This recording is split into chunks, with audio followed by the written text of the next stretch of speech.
Lunch à la main. That's it. Salut, salut. Ok, on va commencer ça. Séminaire aujourd'hui de moi-même, Alexis Boisvert, qui va vous présenter le projet de recherche sur les micromatériaux, particulièrement sur tout ce barré montage. C'est ça, sur la soudure biologique finalement des micromatériaux et leur propriété mécanique. Donc, on va commencer avec une introduction qui va se suivre avec la flèche ici, j'imagine. Ou peut-être que parce que je suis pas sur la bonne. Si je fais ça, non?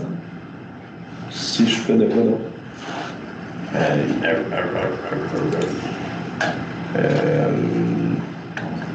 C'est parce que je suis pas.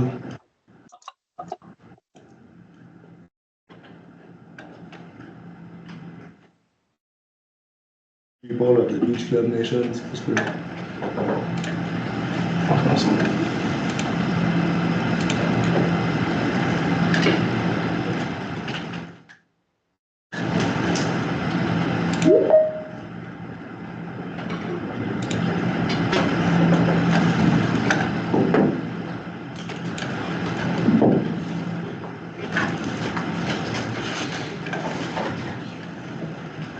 Ok, là, c'est moi qui est dumb, là. Mais comment je fais pour changer la slide? Si je clique là, ma souris est là. Ah, bon! Ok, cool. Mais là, la souris est dans le chemin si je m'en vais là-bas. Puis là, je reviens. Ah, yes, cool. Ah, on va là. Yes, on l'a. Donc, ouais. Ben, pour commencer, problématique globale. Je pense qu'on est tous au courant ici qu'on a un petit problème avec le plastique dans le monde. Là. Donc, for starters, c'est ça le contexte. Crise du plastique, mauvaise gestion. En parlant de mauvaise gestion, ben, on s'en va pas tout à fait dans la bonne direction. La production de plastique mondiale va complètement exploser dans les décennies à venir. Puis, les proportions de ce qui va être recyclé vont augmenter, mais principalement, ben, on a toujours une immense partie qui va être enfouie ou mal gérée, ce qui ne nous aide pas finalement avec la pollution que ça engendre. Après, ben, on peut toujours se pencher vers des plastiques qui sont biosourcés hein, ou bien biodégradables, mais là, on est des fois un peu mélangé quand on parle de biosourcés et biodégradables. C'est pas parce que c'est biosourcé, voulant dire que ça a été fait avec des matières organiques, que c'est nécessairement biodégradable. Il faut comprendre que on a développé à travers les années plusieurs types de plastiques qui sont en effet biosourcés, dérivés de production microbienne ou de dérivés de plantes. Mais justement, la majorité d'entre eux vont nécessiter des installations, des installations industrielles pour être compostées. Donc, on parle souvent des réacteurs qui vont mettre la température à 60 degrés ou même plus élevé que ça, beaucoup d'humidité. Souvent, des environnements qui ne sont pas nécessairement présents sur Terre, qu'on va pas avoir naturellement sur Terre, puis qui vont faire en sorte que ben, ces plastiques-là ne vont pas nécessairement être dégradés dans l'environnement, ils vont prendre finalement autant de temps que les plastiques normaux. Ceux qui se déversent bien, ben, c'est les plastiques qui, au final, vont avoir de la misère côté mécanique, fait que les propriétés vont pas très être intéressantes, ou bien qu'au final, la production coûte vraiment cher, comme ici, le polyhydroxybutyrate. Yes. Ça, c'est fait avec la production microbienne, le coût de production est exorbitant. Donc, c'est ça, il y a comme une bataille là-dedans que c'est pas parce qu'on a fait un plastique biosourcé qui va être compostable chez vous dans le jardin. C'est là qu'on approche un autre chemin pour aller solutionner le problème des plastiques. Puis, là, c'est là qu'on regarde à même le problème puis qu'on voit que, wow, il y a des champignons un peu partout. Puis que, ben, on connaît très peu sur les champignons, puis que de ce qu'on sait aujourd'hui, c'est que on les utilise depuis très, très longtemps. Laissez-moi vous introduire une utilisation qui remonte à plusieurs milliers d'années. En 1991, des randonneurs dans les Alpes autrichiennes ont trouvé Otti, de Iceman, qui est représenté ici, qui est un homme qui a été momifié. Puis on l'a daté, il date de 5300 ans. Et sur lui, ce qu'on a trouvé, c'est Fomus fomentarius, qui est... Ah, il n'y a pas de problème. Fomus fomentarius, qui est une souche de champignons qui peut être trouvée en Amérique et en Europe, que l'intérieur, on a une substance qui s'appelle l'amadouvier. Bien, ça, c'est l'amadouvier, l'intérieur, c'est de l'amadou. L'amadou, pour rôti, c'était un fire igniter, donc un allume-feu, qui pouvait facilement prendre feu ou transporter la braise pendant plusieurs jours. Rôti, dans les conditions montagneuses dans les Alpes, il était capable de transporter le feu ou de la braise avec lui, et utilisant ce champignon-là, assurant ou bien garantissant au moins un meilleur taux de survie que ses confrères qui ne l'avaient pas utilisé. Donc, on réalise que, misère, OK, ouais, on avait une initiation technique des champignons, là, 5000 ans. C'est où qu'on l'a mis aujourd'hui? Aujourd'hui, on utilise les champignons de différentes façons. Puis, tu sais, bon, on se nourrit, classique avec, les belles petites chanterelles. On se soigne, hein, donc la pénicilline, ça vient de la moisissure classique qu'on peut retrouver sur notre orange, malheureusement. Classique, les champignons magiques. Hein, quand on pense aux champignons, clairement que ça vient dans notre tête. Oui, il y en a hallucinogènes qui nous divertissent ou nous soigner d'ailleurs, mais on ne parlera pas de ça. Nous vêtir, ça c'est aussi un autre chapitre, mais le mycélium qu'on va parler plus tard peut faire des vêtements. Nous nettoyer, c'est un paramètre super intéressant qu'aujourd'hui on apprend à utiliser les champignons pour dégrader les déversements de pétrole, pour briser les chaînes d'hydrocarbures. Et finalement, pour nous construire. C'est là que je viens vous introduire le mycomatériau. Donc, qu'est-ce qui est intéressant dans les champignons pour une perspective de construction? C'est la composition de la cellule, de sa membrane cellulaire, finalement. Le champignon tel qu'on le connaît à l'épicerie, c'est la tige avec le chapeau. Moi, aujourd'hui, ce que je vais vous parler, c'est la partie souterraine, donc le mycélium. Le mycélium, finalement, c'est un réseau filament, un peu comme de la soie, un peu n'importe comment, qui est arrangé, très dense. Puis finalement, il est souterrain, il est dans une souche de bois, on ne le voit jamais, finalement. La membrane de sa cellule contient de la chitine, la chitine qui est un polymère naturel super intéressant. Seul, ça fait 1,6 à 3 gigapascales en tension, ce qui est particulièrement intéressant. Dans les mycomatériaux, finalement, c'est ça qui va nous donner notre rigidité. C'est quoi, Alex, un mycomatériau, finalement? Un mycomatériau, c'est toute souche de déchets agricoles, lignocellulosiques. Donc, on parle de résidus de taille forestière ou bien résidus au même le champ. L'idée ici, c'est d'avoir un résidu qui est local, qui est abondant et qui est peu cher. Après, on va faire une croissance de mycélium à l'intérieur de ce résidu-là. Puis, finalement, le mycélium va venir, par sa tentative d'en dégrader la matière organique, lier toutes les particules ensemble et créer un composite rigide. Puis ça, à quoi ça ressemble? Ça ressemble un peu à ça. Ça, c'est une photo par microscopie, MEB, Microscope Electronic par balayage. Bref, c'est une photo vraiment proche. Puis ça, qu'est-ce qu'on voit ici? C'est finalement les chaînes-bottes de chanvre qui ont été utilisées. Puis le réseau mycélien qui est abondant. Et lui, finalement, c'est qu'il cherche finalement sa nourriture, qui est ça ici. Puis quand il la trouve, il va venir s'entrelacer, rentrer dedans, puis partiellement le dégrader pour s'en nourrir. Ici, ce qu'on peut réaliser, c'est qu'il y a une très grande porosité. Donc, ça peut être utile, comme je vais parler plus tard, pour des propriétés d'isolation thermique ou bien même acoustique. Mais on peut aussi voir que le champignon, finalement, il pousse un peu où il veut, où il voit bon. Il y a un petit plus d'eau par là-bas, il y a un petit plus de nutriments, OK, je vais pousser par là à la place de par là. Au final, vous allez voir, les propriétés mécaniques, c'est quand même difficile à ce genre de matériaux-là parce que finalement, on est victime d'une croissance biologique. Mais c'est un outil en même temps, donc à voir. Secteur d'application. Donc, les emballages, particulièrement, c'est un peu là-dessus que va orienter mon projet de recherche. En parlant de ça, ça, c'est un peu la bête qu'on va attaquer. Le polystyrène, l'isolation thermique des bâtiments à cause des cellules, la porosité que je parlais, puis l'isolation acoustique. Finalement, le marché qui est vraiment intéressant à exploiter avec les mycomatériaux, c'est...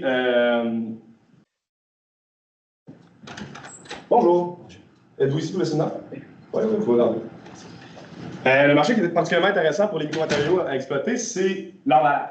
Parce que, parlant de pollution plastique dans mon introduction, ben ça, le styromousse 101 qui est quand même assez sévère. C'est très difficile à recycler parce que la densité est vraiment faible. Remplir un camion benne de ça, ben, c'est très coûteux parce que finalement, tu transportes de l'air. Donc, difficile à recycler. Il y a beaucoup de tentatives, par exemple, en ce moment de le faire. Mais moi, mon idée, c'est qu'on n'en a pas besoin si on est capable de le remplacer. Donc, je m'attaque aux micromatériaux. Ça fait quand même quelques temps que je travaille sur ces matériaux-là. Puis, projet de fin de bac et compagnie, j'ai au final vu plusieurs failles dans la conception de ces matériaux-là. Premièrement, pour qu'il y ait une bonne croissance de mycélium à l'intérieur de son substrat, la granulométrie des fibres de chanvre doit être assez grossière. Parce que si elle est trop fine, l'intérieur du matériau va contenir trop peu d'oxygène pour la croissance du mycélium. Donc, il faut, by the way, le mycélium respire comme nous, donc il prend l'oxygène, il expire du CO2. Donc, c'est important pour lui d'avoir de l'air à même le matériau qui va grandir dedans. Donc, si la granulométrie est trop fine, on va nuire à sa croissance. Mais là, c'est comme intéressant d'avoir une granulométrie qui est plus fine parce qu'on va être capable de mouler des edges, des formes un peu plus précises, mais on ne peut pas. Donc, grande granulométrie, mais ce qui fait au final, ce que ça nous donne, c'est des matériaux plutôt arrondis, grossiers, simples. Puis, finalement, on est limité par des tailles, bon là, ça c'est exagéré, mais des tailles relativement petites. Je ne peux pas faire un gros de même de micromatériaux, tout simplement parce que le cœur va manquer d'oxygène. L'oxygène vient de l'extérieur, donc, à un moment donné, il y a une limitation à la conception par rapport à ça. OK. Puis, deuxièmement, essayez de mouler un moule okay, qui fait l'épaisseur de mon laptop avec des grains gros de même. Ça se peut pas. C'est super difficile, puis à mi-terme, vous allez sacrer un bon bout. Je l'ai fait, been there, done that, OK? Fait il faut trouver une solution. Ah ben, voilà. Au studio de création, j'ai trouvé un emballage d'imprimante 3D. Puis là, je regarde ça, puis je suis comme, ah ben c'est intéressant. C'est des couches de polyéthylène qui ont été pré-découpées et puis assemblées ensemble pour former un emballage. Là, je me disais, c'est intéressant, ça pourrait vraiment régler notre problème de on n'est pas capable de faire des objets très précis dimensionnellement à cause de la grosseur des grains. Bien, si je fais une plaque de micromatériaux, puis après ça, je la découpe, comme on a fait avec les feuilles de polyéthylène, on a fait des feuilles, on les a découpées avec une découpeuse laser, une découpeuse à l'eau, voire mécaniquement, bien, on est capable d'obtenir notre précision dimensionnelle à même la méthode de découpe. Donc, l'idée, finalement, du projet de recherche par cette inspiration-là, ah ben attends un peu, il y a une autre affaire, ça. J'ai été au musée des Plaines d'Abraham à Québec. Il y avait une disposition d'art, comment t'appelles ça? Une exposition, c'est exact. Puis au final, c'était super intéressant. Tu voyais ça de loin, tu disais, oh wow, comment ils ont fait ça? Eh bien, c'était de la découpe de carton. Qui avaient découpé au laser des feuilles de carton qui avaient stacké ensemble pour faire tout ça. Puis on voit là, la précision est quand même hallucinante de loin. Là, tu vois des scénarios. En tout cas, je peux m'attarder vraiment longtemps là-dessus. Je trouve ça vraiment inspirant. Bref. Là, je suis Donc, je me suis dit, OK, ça serait cool d'être capable de lameller des couches de micromatériaux qui ont été un peu comme qu'on a vu ici, prédéfinis, prédécoupés. Je sais très bien que des micromatériaux sont soudés ensemble. Donc, quand on présente deux feuilles de micromatériaux, il va y avoir une migration du mycélium parce qu'une feuille ressent l'humidité puis la présence du nutriments de l'autre. Donc, il va y avoir un bridging puis il va y avoir une soudure. Le projet de ma recherche, le sujet de ma recherche, c'est principalement ça. Donc, l'idée en général, en 4 images, c'est de produire des feuilles ou des plaques de micromatériaux, les garder vivantes, les découper avec une méthode de découpe précise, et puis les assembler pour avoir finalement un stacking de ces feuilles-là, pour avoir un meilleur dimensionnement de nos emballages. Au final, l'idée, c'est d'être capable d'attaquer d'autres marchés que des emballages ronds, simples, bâtards, excusez-moi l'impression. Donc, concentration du sujet de recherche sur comment on fait pour coller ces plaques-là. Donc, Question, comment peut-on faire pour obtenir des emballages à géométrie complexe par empilement de couches de micromatériaux dont l'adhésion interfaciale repose sur une recroissance contrôlée des filaments de mycélium?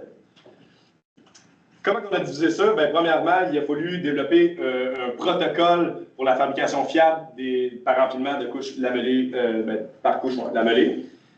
Puis, étudier l'influence de la microstructure des panneaux et des conditions de croissance du mycélium sur l'adhésion interfaciale, et puis étudier les propriétés mécaniques et physiques. La méthodologie, là, c'est un cours 101 de bio. Attachez-vous à votre truc, là. Bon, comment qu'on fait des micromatériaux? Grossièrement, ici, on a utilisé de la chaîne botte de chanvre. J'ai même pas amené d'échantillon. Ouais, on a pensé à ça. Une chaîne de chanvre. Là, il y a quelqu'un que je vais... Saïd, bizarre. Mets-toi. Les sons. Voilà. Donc, chaîne botte de chanvre qu'on vient broyer pour finalement tamiser. Encore là, on veut viser une granulométrie pour avoir de la bonne aération à l'intérieur du matériau. Stimuler la croissance. On vient intégrer à 58% massique d'eau, de l'eau déminéralisée, puis on mélange.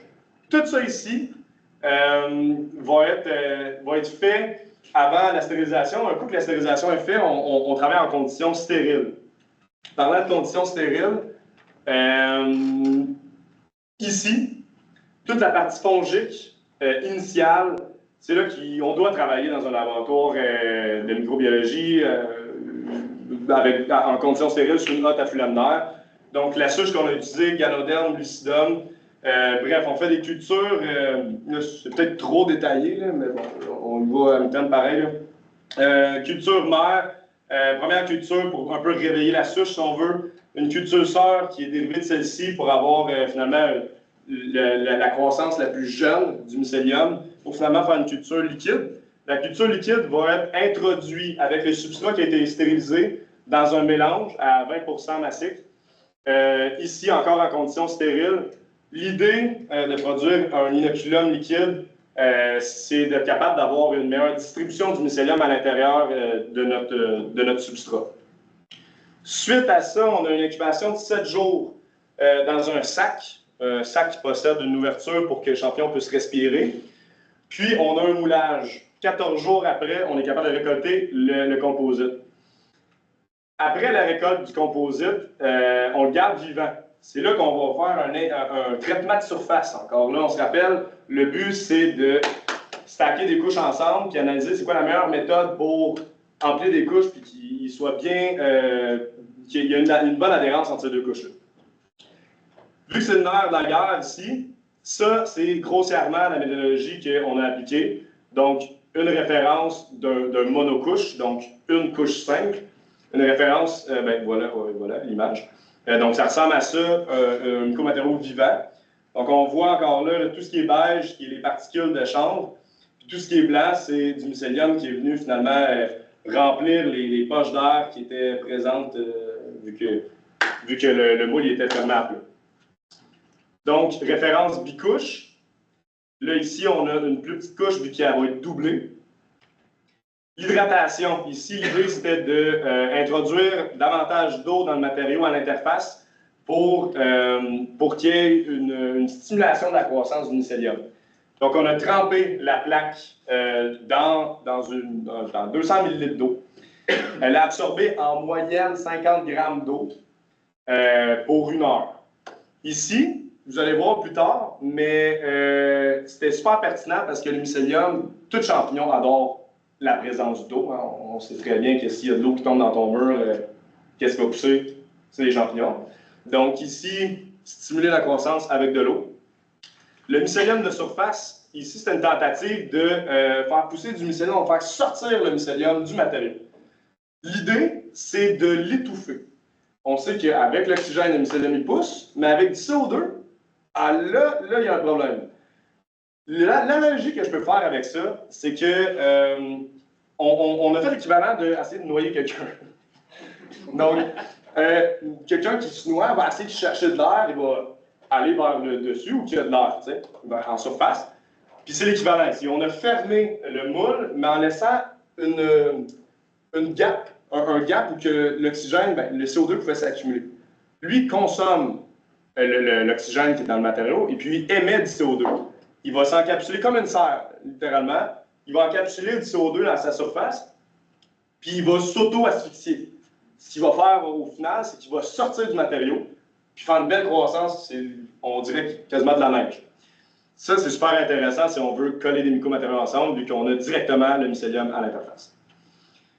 Là, j'ai appelé dopage du mycélium. Ici, c'était l'équivalent, mais l'équivalent de l'hydratation, mais avec finalement une solution sucrée pour venir finalement stimuler la croissance. Le mycélium, il est carburé comme nous par du sucre. C'est juste que lui est capable de le dégrader avec du bois. En tout cas, il opère avec ça. Donc ici, l'idée, c'était de mettre des rods de métal pour séparer les plaques entre elles, pour créer un gap où que l'air pouvait circuler finalement. Fait qu'il pouvait éjecter son CO2 puis respirer de l'oxygène. Et puis finalement, les fibres. La tentative avec les fibres à l'interface, c'est fait de créer l'équivalent du béton armé. Bon, là, l'analogie est un peu far-fetched, mais suivez-moi. Du béton, l'agrégat, c'est de la roche. Ici, l'agrégat, c'est l'équivalent à Chennevotte de chanvre. Le liant, c'est du ciment dans le béton. Ici, le liant, c'est le mycélium. Le renfort dans du béton armé, c'est des rods de métal. Ici, c'est des fibres de chanvre. J'ai été chercher le même substrat. Dans une tige de chanvre, on a la chêne-vote, qui est le bois, puis on a autour, c'est autour, c'est à l'intérieur? À l'intérieur. À l'intérieur, on a la fibre qui permet la flexion. La similitude chimique, vu que ça vient de la même plante, je me suis dit, bon, ça ne devrait pas être trop difficile à encaisser pour le champignon. Donc, c'est ça. On a mis de la fibre de chanvre pour finalement agir comme renfort. On vient à notre méthodologie. Après ça, un coup qu'on a fait le traitement de surface, on vient assembler les deux plaques ensemble. On les met en moule, 7 jours d'incubation, on récolte le composite, puis on le déshydrate et on le tue. En même un four. Moi, je l'ai laissé une fin de semaine à 105, ce qui faisait en sorte qu'il sortait de là 0% d'humidité, puis les champignons, ils étaient morts. L'idée, c'est que si on fait un emballage avec ça, c'est que peu importe ce que je décide d'emballer dedans, il ne va pas avoir une recroissance du mycélium sur notre pièce. On veut qu'il soit inerte. Donc, à cette température-là, pendant cette période-là, on est capable d'obtenir de tuer. Suite à ça, nos plaques ont été produites, division pour des échantillons acoustiques et puis mécaniques. Donc, si on faisait des tests de flexion 3 points, donc on avait des petits bâtons pour justement faire ces tests-là. Les résultats mécaniques, ils se sont divisés en 2 catégories. Ici, la première catégorie, c'est la catégorie, là, je vous présente les références, là, vous allez voir, ça se répète. Ça, c'est la catégorie où on avait seulement une couche. Donc, il n'y avait pas 2 couches lamellées ensemble, c'était un bloc. Tout simplement, la flexion a brisé le bloc. Voilà. C'est conclusion. Ici, ce qu'on a, c'est la rupture de la membrane de mycélium qui est à l'extérieur. À noter qu'à l'extérieur du matériau, il y a toujours plus de mycélium en surface. Pourquoi? Parce qu'il y a de l'oxygène. Donc, ici, on a une grande concentration du mycélium. Ça va être ça, finalement, le nerf de la guerre dans la résistance de notre échantillon. C'est qu'un coup que lui cède, vu qu'il est en tension, tout le matériau cède. Ce qui est intéressant après, c'est de voir que, OK, si on colle 2 panneaux ensemble, qu'est-ce qu'on finit par avoir? C'est une interface de mycélium. Donc, on a un comportement d'interface. Ici, ce qu'on a, c'est finalement la couche extérieure qui cède. Donc, paf. Qu'est-ce qui vient en backup? C'est l'interface de mycélium qu'on est venu cultiver. Donc, ici, on a eu une délamination des 2 couches, nous prouvant que finalement, il y a du mycélium à l'interface. C'est ça qu'on voulait juste voir au début. Puis après ça, ici, c'est l'interface qui cède, puis le matériau brise complètement. Voilà nos deux genres de catégories qu'on a fini à avoir. Bon, là, en anglais, j'ai appelé ça Seamless Fusion, en français, sans joint. Voilà. Okay. Quand il y a inspection visuelle, on venait diviser notre matériau, on n'était plus capable de trouver l'interface. Donc ici, ça, c'était nos échantillons que j'avais hydratés. Et que j'avais hydraté avec du sucre. Eux, avait le même comportement que ma référence qui est monobloc finalement. Ce que ça veut dire que quand on rajoute de l'eau sur nos plaques avant de les assembler, on vient créer une grande stimulation de la croissance, à même que la croissance va migrer à l'intérieur de l'autre panneau parce qu'elle sent l'humidité par là puis par là. Donc, il y a un gros mélange qui fait en sorte qu'on n'est plus capable de trouver notre interface. Secondement, la référence de bicouche, donc la référence avec 2 couches, on était capable de séparer l'interface. On était capable de retrouver notre interface de mycélium. Et même avec l'échantillon qu'on a fait, une croissance de mycélium sur le matériau avant l'assembler. Ici, on voit que ça suit le comportement d'interface. Donc, le mycélium de surface a un plateau qui est plus haut en général et qui est plus long que la référence. Puis, là, je vais vous présenter aussi un comportement typique qu'on a appelé de type élastique. Ici, ces représentations schématiques rendues là, c'était pour cibler des comportements du matériau. Il n'y a pas de sens d'unité, d'unité oui, mais de valeur, parce que ce qu'on veut voir, c'est comment il réagit. Ici, ce que je vous avais dit, c'est qu'on a mis de la fibre à l'interface pour essayer de mimiquer le béton armé. Ce qu'on a vu comme comportement, finalement, c'est un plateau immense. Un plateau qui finissait plus. Notre échantillon, il était à côté sur la fraction 3 points. Je ne pouvais pas continuer, la machine allait se rentrer dedans. L'équivalent de ça. Là. Donc, une énorme élongation avant la rupture, ce qui nous démontrait que finalement, un coup que le bas de l'échantillon cédait, l'interface rentrait en jeu. Ici, on avait tellement d'interactions pêle-mêle, des fibres intermélangées, ça faisait en sorte qu'on avait littéralement un matériau renforcé. Donc, intéressant à voir. Puis tout au contraire, quand on faisait un gap entre les plaques, donc on voulait se permettre une oxygénation, on finissait avec un matériau qui était fragile. Donc, un coup qu'on arrivait à sa limite ultime, plus de matériau. Paf, 1, 2, 3, on passe à travers. Ici, l'hypothèse, c'est que l'oxygénation va stimuler assez de croissance autant à l'intérieur qu'à l'extrémité du matériau. Donc, quand l'extrémité cédait, l'intérieur était autant forte que l'extérieur. Donc, la rupture faisait sa propagation bord en bord de l'échantillon. Puis, c'est ça, gâchait finalement le matériau. Là, je m'en veux beaucoup parce que je n'ai pas amené d'échantillon. Je ne sais pas pourquoi je n'ai pas pensé à ça. Mais je vous aurais montré finalement ce que ça a amené comme projet de recherche. Mais voilà, ça c'est l'apprentissage pour le prochain sujet de recherche. Donc voilà, ce que ça a amené, ces échantillons-là, on a essayé de comptabiliser ça pour avoir un sens de la présence de mycélium dans nos échantillons. Donc, on a pris l'équivalent de l'air sous la courbe d'une déformation contrainte, ce qui représente l'énergie volumique. Dans mon matériau, l'énergie volumique, ça représente toutes les interactions que le mycélium a eues avec les fibres et sa concentration. Donc, c'est une façon de faire le pont entre des données mécaniques et une croissance biologique. C'est pas infaillible comme méthode, mais ça en est une. Donc ici, ce qu'on a vu, c'est que la concentration de mycélium à l'intérieur d'un monocouche, donc un monobloc, est inférieure à tout ce qu'on a fait comme échantillon qui était bicouche. Donc ici, on peut prouver qu'on a plus de mycélium, on a une meilleure résistance de propriétés mécaniques finalement, aussitôt qu'on vient mettre des couches ensemble. Donc ce qui est intéressant, c'est finalement, mais là je pense il y a aussi la conclusion que la meilleure méthode, c'était de faire croître du mycélium de surface avant l'assemblage, parce que c'était la façon qu'on pouvait cultiver le plus de mycélium dans tous nos essais.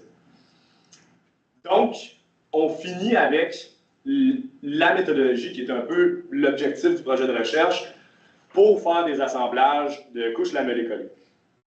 On récolte notre composite, notre traitement de surface, on l'incube 7 jours, on y va, découpeuse laser, on découpe nos formes précises pour faire justement nos moules précis. Le découpage laser attire beaucoup d'humidité et elle déshydrate énormément le matériau vu qu'il y a des gros ventilateurs qui tirent l'air. Donc, réhydratation de 2 heures, un trempage complet. Par la suite, on divise les formes, donc ils sont juste cassants, là. On les casse à mi-terme, puis on vient assembler le tout. Ce qu'on a appris aussi, c'était que tout ça, on n'est plus obligé de faire ça en conditions stériles. Ça, c'est un gros bug quand même dans toute la production des micromatériaux, c'est qu'il faut que tu fasses ça en conditions stériles, sinon tu peux avoir de la contamination de la moisissure. Puis là, ben ça vient en compétition avec ton champignon, c'est pas ça que tu veux. Ici, il y a tellement de mycélium, regarde, il y a tellement de mycélium dans le matériau qui a développé ses propres anticorps, si on veut, sa propre résistance à la contamination. Donc, quand on arrive à faire ce protocole-là, on n'est plus obligé d'être stérile. Ben, même, ici, on était au studio. Le studio de création de la machine découpeuse laser, on n'est pas stérile, on est d'accord. Donc, c'est ça. On divise nos formes, puis on fait les assemblages. J'avais fait une tour Jenga. C'est ça. Tour Jenga qui était au final, qui aurait été super compliqué à faire en moule, parce que si on s'imagine une tour Jenga avec les centres qui manquent, premièrement, il faut que tu aies un contenant, un contenant vide rectangulaire. Après ça, tu déposes un petit bâton dans le fond pour essayer de pacter le matériau. Après ça, tu déposes un autre bâton de travers, puis là, tu pactes. C'est long, c'est chiant. Puis ça. De cette façon-là, je découpais mes formes, que j'assemble. Je mets ça en incubation 7 jours, puis après ça, déshydratation. Bon, là, voilà, c'est pour faire ça de même, comme ça. Premièrement, les conclusions, c'est que c'est un matériau qui est terriblement hétérogène. On est, comme je le disais au début, on est victime d'une croissance biologique. La victime, c'est peut-être pas le bon terme, parce que finalement, on utilise cette croissance biologique-là à nos fins. Parce que, écoute, à part les quelques manipulations, dans un matériau, on a peut-être passé 3 heures à le fabriquer, sinon, il pousse pendant des semaines tout seul. Tu laves les mains, tu lui mets la chaleur, l'humidité, puis il va faire le travail lui-même. Mais c'est ça. Mais finalement, le mycélium pousse un peu où qu'il veut, donc il fait des propriétés assez hétérogènes sur les propriétés mécaniques.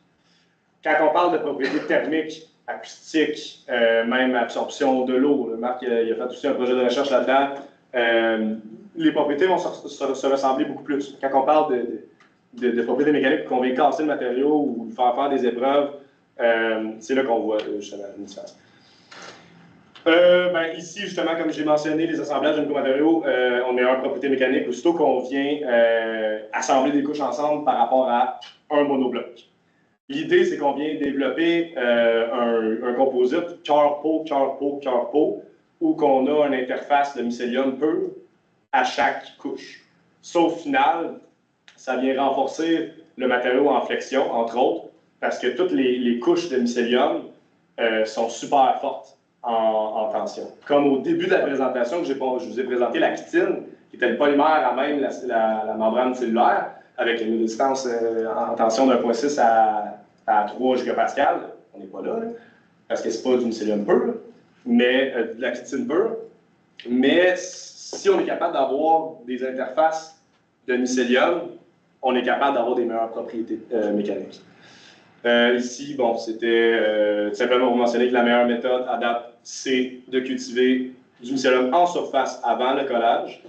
Puis, les difficultés qu'on a eues pendant la construction des objets 3D, c'était le fait qu'il y ait un mauvais dimensionnement parce que les plaques, les couches le substrat était étendu à la main. Donc, au mieux que je peux faire, j'étendais ça également. Puis après ça, je compressais ça en fermant le moule. Mais au final, des fois, ça faisait des plaques. Un bout, on était pas de même, l'autre bout, peut-être 2-3 mm plus élevé. Fait qu'après, quand je découpais mes formes, puis je taquais ça ensemble, ça pouvait prendre la forme d'une banane, tu veux pas. Même forme de banane, elle peut apparaître aussi dans la déshydratation. Donc, quand je mets ça dans le four, le mycélium va avoir tendance à rétrécir, ce qui peut faire du warping, donc une certaine déformation. Donc ici, l'idée, c'est de contraindre nos pièces pendant qu'on les déshydrate pour ne pas avoir ce warping-là.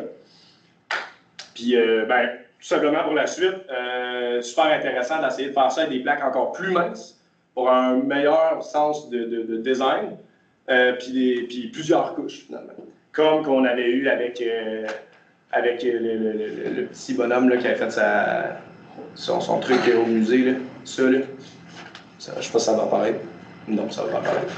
Ben, ça. Ça va pas apparaître non plus. Non. Voilà. Je pourrais vous montrer des images là, de les résultats de ma recherche, finalement, que j'ai pas inclus là-dedans. Je ne sais pas pourquoi. Je pensais les avoir en vrai, mais j'ai oublié. Parce que, donc, ça met fin à la présentation. C'est ça. Voilà.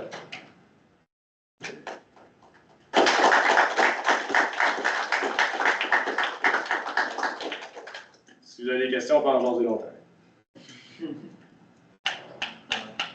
J'aurais une question, je ne sais pas si j'ai bien compris, mais une fois que tu as découpé des plaques pour faire l'assemblage, est-ce que tu réutilises ta méthode avec des couches pour coller tes blocs ensemble? Genre tu refais développer du... Non. Donc l'idée c'est vraiment de faire ta plaque que tu as cultivée, tu fais un traitement de surface, puis le traitement de surface, tu fais une incubation. Après une semaine, tu prends ça, tu le coupes, et tu viens mettre tes blocs ensemble. Comment tu les fixes ensemble après, du coup, ils arrivent à se... Tu sais, comme tu faisais ta structure, ouais. Comment ça fait pour tenir ensemble après tes différents petits bouts que tu découpés? Ouais, ben, tout simplement, ben, on les déposait ensemble, puis ils étaient capables de tenir ensemble. La flaque de Nicomatériaux, encore vente, elle a quand même un bon tenu. Okay. Donc, tu es capable de faire des formes de pont aussi avec assez facilement. C'est pas comme l'imprimante 3D où que, si tu passes un gap de ça, ben, ouais, okay. Vu que c'est ça, c'est déjà des couches, ben, des panneaux déjà préfaits, qui ont déjà une bonne structure déjà d'emblée. Fait, ouais. J'ai deux questions. Premièrement, je vous dis bonne présentation. Là. Je connais rien aux matériaux biologiques. J'ai vraiment bien suivi. Là. Cool, thanks. Puis dans les graphiques de traction, là, tu comparais les deux, les monocouches puis plusieurs couches, quoi. C'est une même échelle en contrainte?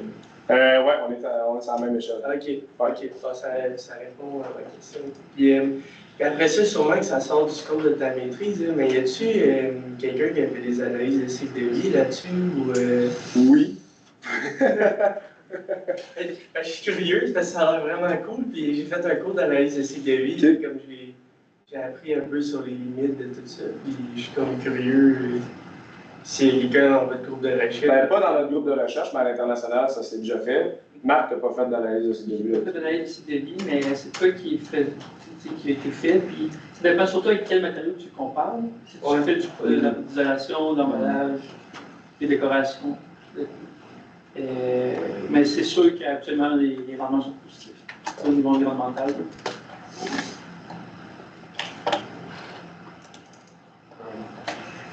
Juste pour intervenir, peut-être je cherche quelque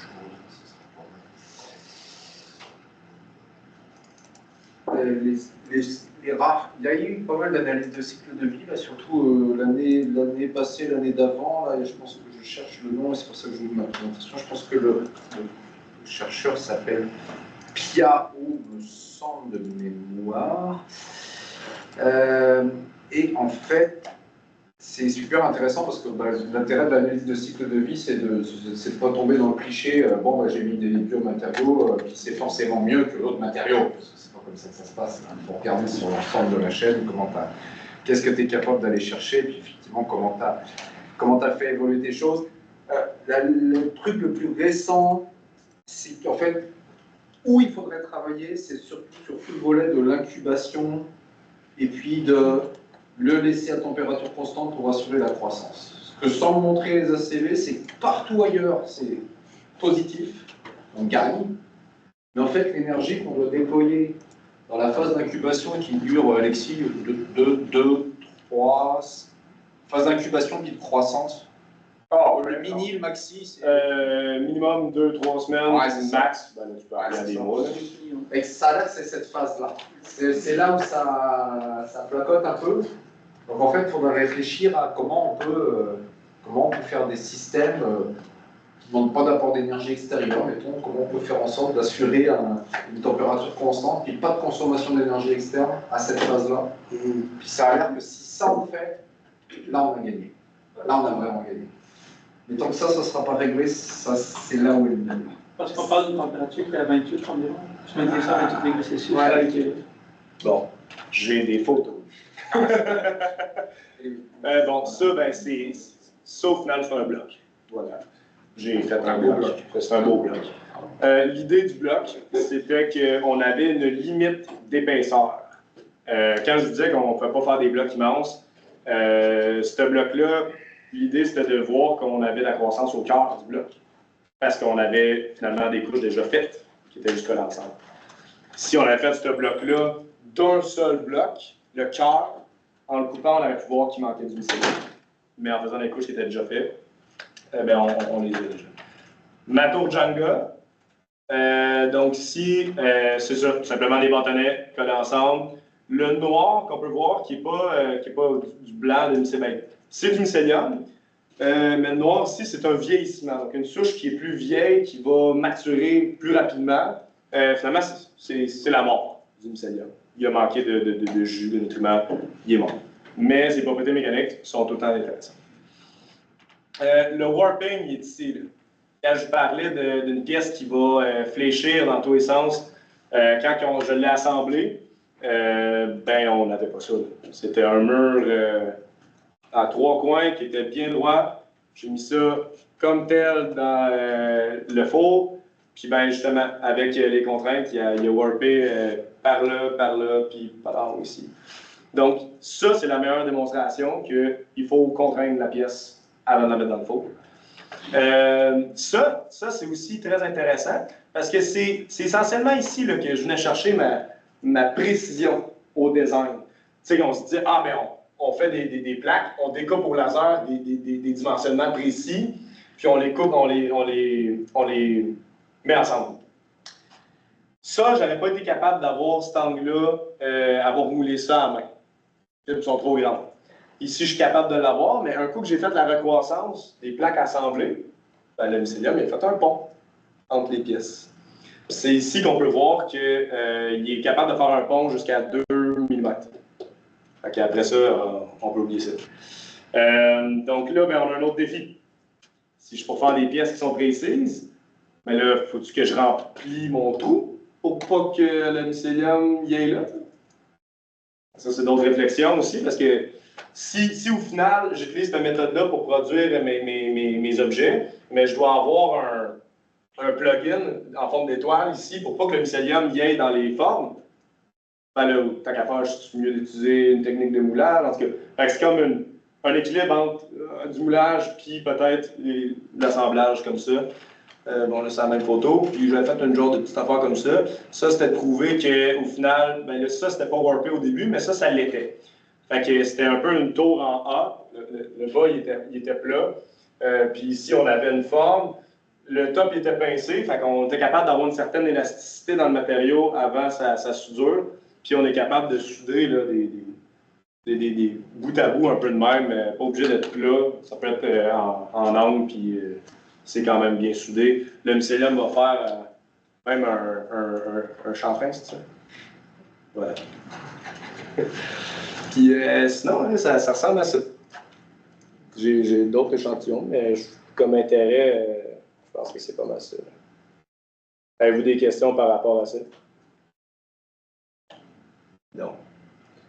C'est gros comment? C'est gros de même ou... C'est gros de même. Ouais. Voilà. J'ai une photo que je pourrais vous partager de l'étoile, là, ici, avant la soudure, pour que vous voyez un peu comment elle était dimensionnée. J'ai du soudure ici, au plein.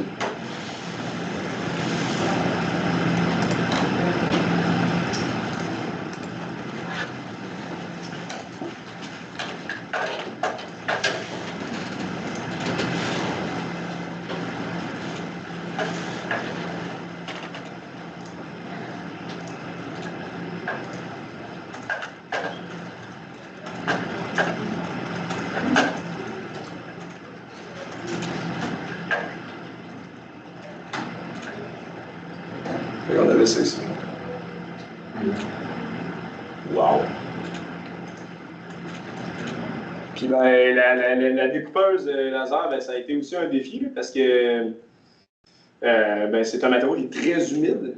Donc même la découpeuse, ben, au final, elle bouille l'eau, elle passe son énergie là-dedans. Là. Fait que, il a fallu plusieurs passes pour qu'elle découpe précisément. Donc il y a aussi ce paramètre-là. Là, c'est un sujet de recherche très exploratoire. Là. Il pourrait avoir un sujet de recherche sur chaque élément. T'sais. Moi, je me concentrais sur la soudure, mais il pourrait avoir un sujet de recherche sur comment on le découpe.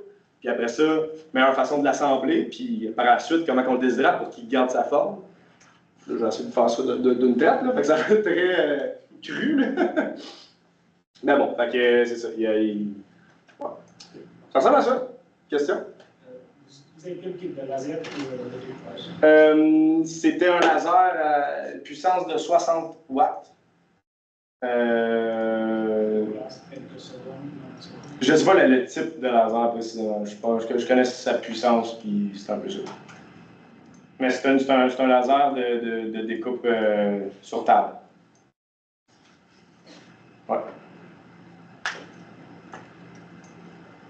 La souche de champignons, as-tu affecté comme tes propriétés mécaniques? C'est une bonne question. Il y a plusieurs souches de champignons qui sont étudiées. Il y en a 3 grandes, dont une qui est super connue, la pleurote. Pleurotus ostriatus, qui est, tu peux acheter ça à l'épicerie, c'est un beau produit, t'en as, c'est sûr. Puis Ganoderm lucidum, c'est elle que j'ai utilisée. Ganoderm, l'élasticité me semble qu'elle était plus intéressante. Donc, moi, je cherchais justement la flexion 3 points, fait que c'est un peu ça que je visais. Pleurotus, par contre, si tu commences dans le domaine, est beaucoup plus résistante aux contaminants. Donc, tout ce qui est contamination, c'est souvent la souche de champignon que tu vas aller viser si tu n'es pas habile nécessairement dans la microbiologie. Puis le dernier, c'est le Traumates versicolare, qui est. Honnêtement, c'est toutes des souches que tu vas avoir dans le monde de vie que tu peux trouver. C'est ça qui est vraiment intéressant aussi. Le Reishi, le Ganoderm, peut-être un peu moins, mais c'est toutes des souches qui sont plus ou moins indigènes. Puis oui, tu sais, après, les propriétés mécaniques du matériau dépendent terriblement de la souche de champignon et son interaction avec son substrat. Si je prends du cèdre comme substrat, il n'y a rien qui fonctionne, parce que le cèdre, naturellement, il est antifongique. Donc, il y a vraiment l'analyse à faire côté propriété biochimique de le substrat et sa compatibilité avec le champignon. On utilise une classe de champignons qu'on appelle les coutures blanches. Donc, quand un arbre tombe au sol, c'est les premiers à s'attaquer à l'arbre. Donc, c'est eux qui vont dégrader les plus longues chaînes de polysaccharides et la lignine. Donc, c'est eux qui vont avoir finalement le meilleur tenue.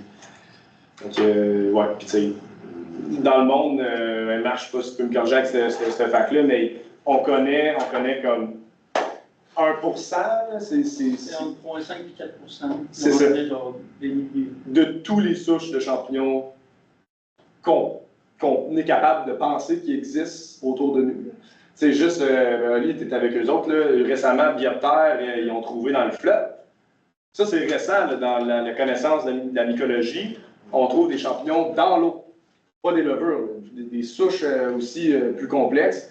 Dans le fleuve, on a échantillonné 400 souches de champignons. C'est hallucinant. Aujourd'hui, on commence à travailler pour des teintes, faire des teintures sur des matériaux à la place d'utiliser des produits chimiques. Bref, il y a beaucoup de combinaisons. On pourrait passer une vie à combiner des différents substrats et des différents champignons pour avoir des meilleures propriétés. Ici, c'était de sortir de ce domaine biologique-là, puis y aller mécaniquement, un peu plus engineering, d'y aller par couche, dire, ah, bien, si on veut juste changer la méthode qu'on fabrique le matériau, on est capable d'avoir des meilleures propriétés mécaniques. Fait que là, c'était là que par couche, mais on est comme. Il y a un différent sens. Parce que la recherche en ce moment vise beaucoup sur, ah, ben, on a ce champignon-là avec telle condition de croissance, avec ce substrat-là, ça va faire des meilleures propriétés.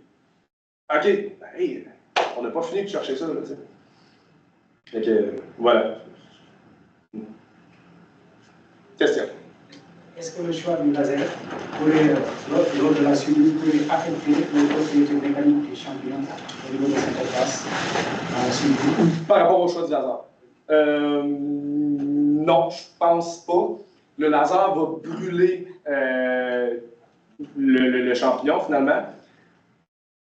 Mais où qu'il y a la brûlure, il y a une mort. C'est sûr que le champignon, il meurt là, à cette température-là, c'est sûr.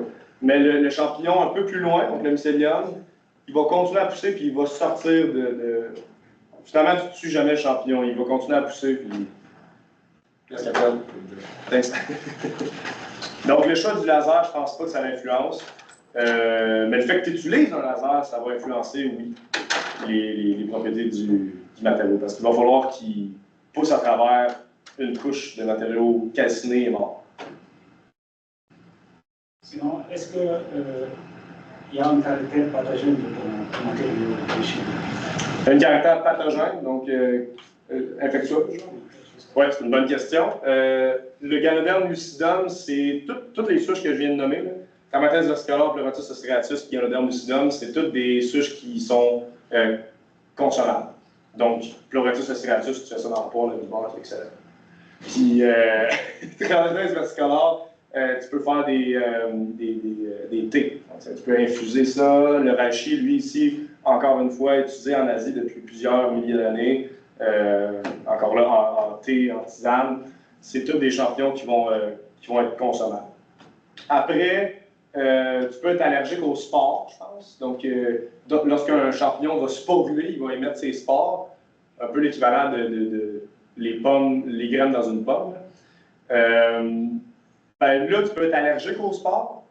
Il peut, si dans ton environnement, il y a beaucoup de champignons qui sporulent en même temps, ça fait comme de la poussière un peu. Mais c'est pas reconnu pour être toxique ou pathogène. Marc, je ne sais pas si tu veux embarquer là-dessus. Non, pour autant que les champignons que tu prends sont corrects, que tu peux s'y manger, ça marche. Ouais. Là, après, quand je parle de la croissance initiale de ces matériaux-là, au début, quand le mycélium rentre dans le matériau, il est peu nombreux, il est très faible. Donc, c'est là qu'il y a un gros risque que le matériau soit contaminé puis la moisissure prenne le dessus, finalement. La moisissure, c'est une autre question. Si ton matériau pousse puis il y a de la moisissure qui pousse en même temps sur ton matériau, l'Aspergillus niger, ça, tu peux être. Je veux dire, c'est ce qui pousse dans tes murs, puis c'est pour ça que le monde tombe malade. Fait que si ton matériau il est mal contrôlé, il peut amener. Mais tu sais, c'est un coup que tu vois qu'il y a de la moisissure dessus. Ça s'en va dans l'autoclave, c'est stérilisé, puis on n'en parle plus. C'est contrôlé, là. Tout ça, c'est... Ouais. Moi, j'ai fini, on discute pour discuter, là, mais si vous voulez quitter, vous allez vous quitter. T'avais-tu une autre question? Le substrat, je peux vous rappeler le substrat. Oui, le substrat, c'est... dans la recherche, la référence, c'est la plante de chanvre. Donc, en Europe, il y a beaucoup de cultures de chanvre. Au Canada et aux États-Unis, avec tout le scandale qu'il y a eu avec le cannabis, dans les dernières dizaines d'années, on a banni le cannabis et le chanvre. Parce qu'on se dit, ça ressemble trop. Le chanvre, aucunement rapport, oui, ils ont la même feuille, mais il n'est pas dangereux côté production de THC. Fait qu'au Canada puis en Amérique, il n'y a pas de chanvre. Mais ça reste que la recherche est faite avec le chanvre. On l'importe de l'Europe. Puis parce que toute la recherche est basée là-dessus. Fait qu'on veut tout au moins avoir le même substrat pour être capable de se comparer. Marc a fait son projet de recherche avec la paille de soya, puis la tige de cannabis, justement, pour voir les substrats canadiens si on est capable de justement faire pousser des micromatériaux là-dessus. Puis oui. Amener dans 3 semaines dans mon séminaire. C'est ça, ouais.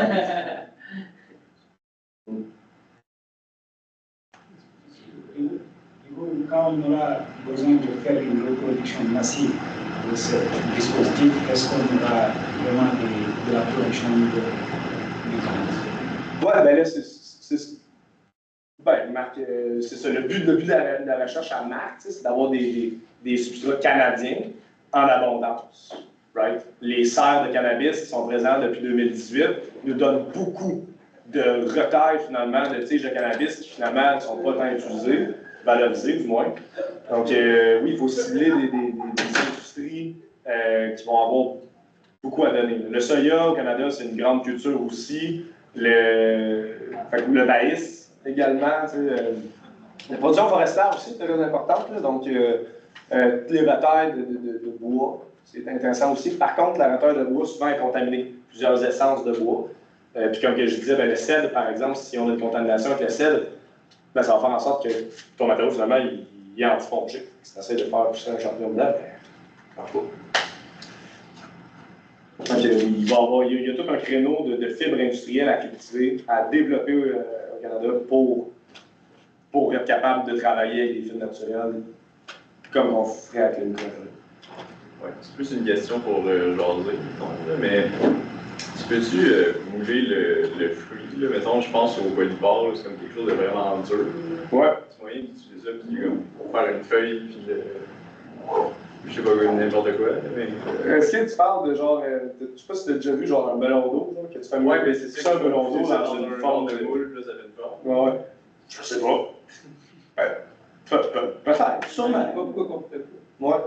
Ouais. Si tu contrains, franchement, si tu contrains n'importe quel genre de fruit, même le fruit du champignon, qui est le champignon lui-même, pour moi, ça fonctionne. Les arbres se contraignent. Des fois, on voit les arbres faire des croches. Bonne question. Ouais. Tu sais, au final, on en a vu des formes bizarres là, dans. Je sais pas si tu as suivi la série Last of Us. Moi, j'ai fait une culture qui ressemblait drôlement à de quoi que tu aurais peur. Mais tu sais, c'est qu'au final, dans un sac, le champignon il étouffait, il manquait un peu d'oxygène, donc il poussait en hauteur. Puis les corps fructifères, donc le champignon lui-même, a poussé en une baguette, une longue baguette pour aller chercher le filtre au bout du sac qui donnait son oxygène. Puis il est capable de passer à travers le filtre, puis sortir.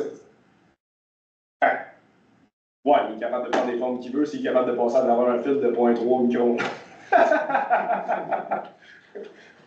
Ouais. C'est ça. Faut pas que ça me fasse peur. C'est ça.